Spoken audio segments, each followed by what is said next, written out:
पहलगाम हमले के बाद पूरे देश में पाकिस्तान के खिलाफ भयानक गुस्सा है। अपने राजनीतिक रुख के कारण अक्सर विरोधियों से पाकिस्तान चले जाओ जैसे शब्द सुनने वाले असदुद्दीन ओवैसी ने पाकिस्तान के चीथड़े उड़ा दिए हैं। ओवैसी का एक एक शब्द उन नफरत के सौदागरों के लिए एक नसीहत है जो आम हिंदुस्तानी मुसलमानों को संदेह की नज़रों से देखते हैं। नमस्कार, मैं हूं विक्रांत यादव। यूं तो पूरा देश पाकिस्तान के खिलाफ पहलगाम का बदला लेने के लिए आतुर है, लेकिन आज हम सिर्फ AIMIM के मुखिया असदुद्दीन ओवैसी की बात करेंगे। पहलगाम हमले के बाद ओवैसी ने जिस तरह के बयान दिए हैं, जो रुख दिखाया है, उसने हिंदुस्तानी मुसलमानों या यूं कहें कि हर देशवासी का सर फख्र से ऊंचा कर दिया है। सबसे पहले ये बयान सुनिए। पाकिस्तान को उसकी असली औकात बताते हुए ओवैसी ने क्या कहा। और जो लोग आज पाकिस्तान में बैठकर बकवास करते हैं, मैं उनसे कहना चाह रहा हूं कि आप भारत से आपका वक्त आधा घंटे पीछे है। अब जैसा यहाँ 6:15 हो रहे हैं, वहां पर 6:45 हो रहे हैं, मगर आधा घंटा पीछे नहीं है, वो आधी सदी भारत से पीछे है। तुम्हारे मुल्क का बजट हमारे मिलिट्री के बजट के बराबर नहीं है। भारत के खिलाफ जहर उगलने वाले और भारत में अनेक आतंकवादी घटनाओं में शामिल लश्कर-ए-तैयबा जैसे संगठनों को भी ओवैसी ने उनकी असली औकात बता दी। हिंदुस्तान के दुश्मन लश्कर जैसे आतंकवादी संगठन को उन्होंने बिना किसी लाग लपेट के सीधे शब्दों में पाकिस्तान सरकार और वहां की खुफिया एजेंसी ISI की नाजायज औलाद करार दिया। ये LET पाकिस्तान की हुकूमत की ISI की एक नाजायज औलाद है। बैनुल-अक़वामी कानून हमको इस बात की इजाजत देता है कि हम पाकिस्तान की एयरफोर्स, पाकिस्तान की नेवी का ब्लॉकेट करें, और करना भी चाहिए। हमको इस बात की इजाजत देता है कि हम इंटरनेट का उनका उसको जैम करें, हैकिंग कराएं हमारे एथिकल हैकर्स के साथ जो इस मुल्क में बड़े पैमाने पर हैं, और इसी तरीके से उनको माशी तौर पर पाकिस्तान को हम कमजोर करना बहुत जरूरी है। पहलगाम में हमले के बाद कुछ नेताओं ने इस पर सवाल उठाया था कि आतंकवादियों ने धर्म पूछकर गोली क्यों मारी, ये कैसे हो सकता है। इस मसले पर भी ओवैसी ने बिना किसी किंतु परंतु के पाकिस्तान की मजम्मत की। उनका गुस्सा उनके शब्दों से साफ झलक रहा था। खास बात ये कि उस दिन जब उन्होंने ये बयान दिया, वो वक्फ मामले में मुसलमानों के बीच उन्हें संबोधित कर रहे थे। ये बार बार पाकिस्तान ये कहता है कि हम न्यूक्लियर बॉम्ब हमारे पास है, एटॉमिक बॉम्ब है। याद रखिए, अगर आप किसी मुल्क के अंदर जाकर मासूम लोगों को मारेंगे तो कोई भी मुल्क खामोश नहीं बैठने वाला है, चाहे हुकूमत किसी की भी हो। मगर इस तरह से आकर हमारी भारत की सरजमीन पर हमला करना और मजहब पूछकर किसी को गोली मारना, तुम कौन से दीन की बात कर रहे हो? तुम तो खवारिज से बदतर हो, तुम तो आईसिस के जानशीन हो जो हरकत की। ओवैसी यही नहीं रुके, उन्होंने इन पाकिस्तानी आतंकियों और उनके आकाओं को जड़ से मिटाने की अपील भी कर दी। और इन ने जो हरकत की, वहां पर नाम पूछकर गोली मारे, समुदाय पूछकर मारे, तो ये इसकी अकाउंटेबिलिटी तो होनी चाहिए। और यकीनन ये दहशतगर्द हमारे पड़ोसी मुल्क पाकिस्तान से आए। पाकिस्तान के अगर पहलगाम तो आ गए तो श्रीनगर भी जा सकते हैं लोग। तो ये अकाउंटेबिलिटी फिक्स होना ज़रूरी है। डिटरेंस पॉलिसी हमारी देखना ज़रूरी है, और ये जो हरकत किए इनको सज़ा मिलना ज़रूरी है। और असल इनसे ऊपर जो शयातीन बैठे हुए हैं, जो हमेशा नहीं चाहते कि ना भारत में ना कश्मीर में अमन रहे, इनको जड़ पेड़ से इनको सबक सिखाने की जरूरत है। ओवैसी अपनी पार्टी से अकेले सांसद हैं। पहलगाम हमले के बाद सरकार ने सर्वदलीय बैठक बुलाई थी। उसमें नहीं बुलाने पर पहले ओवैसी ने बाकायदा सोशल मीडिया पर नाराजगी जताई, जिसके बाद उन्हें भी इस बैठक में बुलाया गया।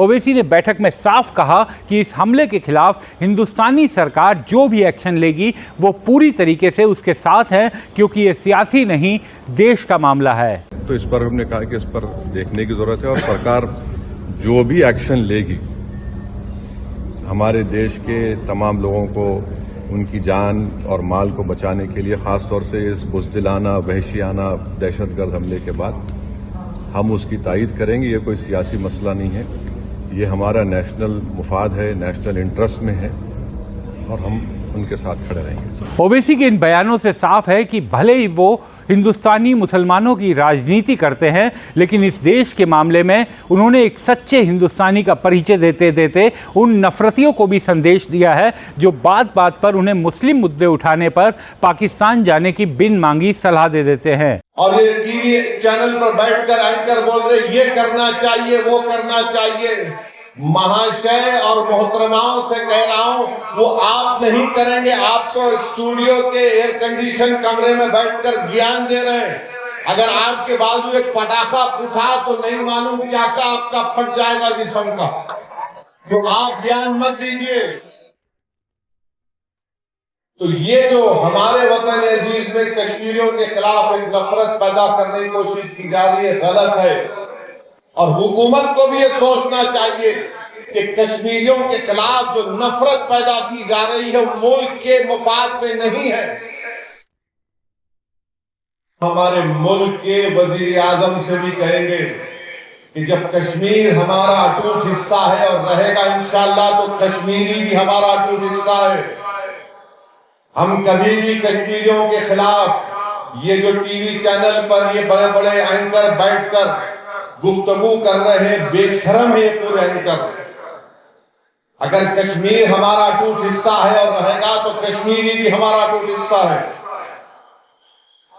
कैसे हम उन पर शक कर सकते हैं? वो कौन था जो दहशतगर्दों से उनका हथियार लेते हुए जिसकी जान चली गई?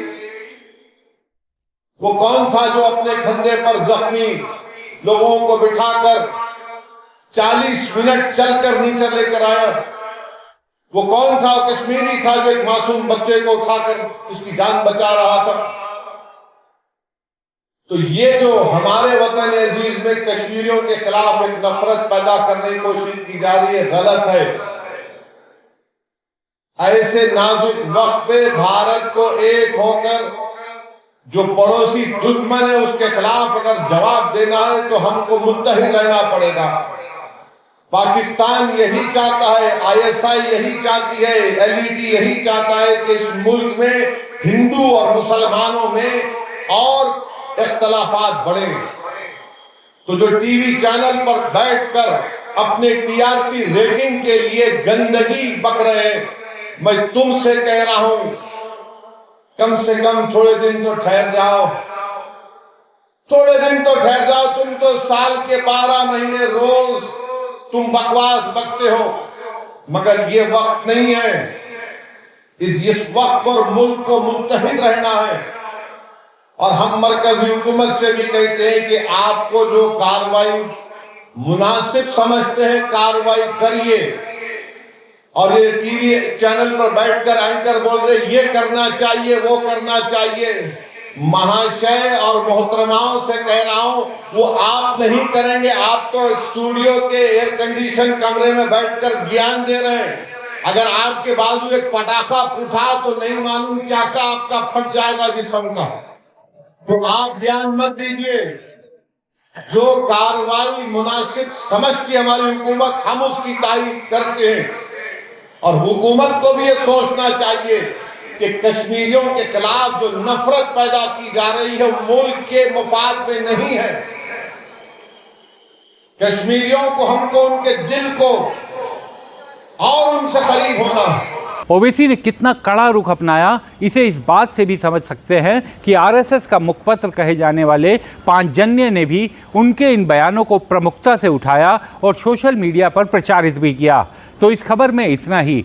एक ही अनुरोध कि हिंदुस्तानी मुसलमानों की बार बार परीक्षा मत लीजिए। उनके मुद्दे, राय कुछ मसलों पर अलग हो सकती है, लेकिन वो भी सच्चे देशभक्त ही हैं। सभी का खून शामिल है यहाँ की मिट्टी में। धन्यवाद।